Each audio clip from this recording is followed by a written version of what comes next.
নমস্কার, জয়ার রান্নাঘর থেকে নমস্কার জানাই এবং সবাইকে শুভেচ্ছা জানাই। আটার লুচি ভেজে নিচ্ছি। আটার লুচি ভাজা করছি আটা দিয়ে।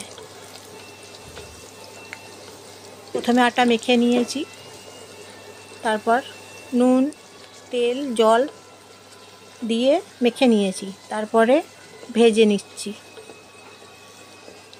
আর সাবস্ক্রাইব করে দেবেন আমার ভিডিও যদি ভালো লাগে, বেল আইকনটা ক্লিক করে দেবেন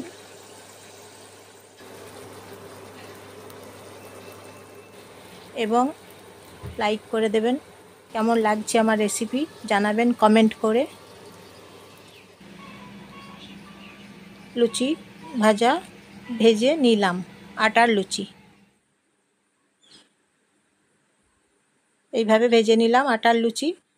আবার পরের বারে নতুন নতুন রেসিপি নিয়ে আপনাদের কাছে চলে আসব। লাইক করে দেবেন, নমস্কার নেবেন সবাই।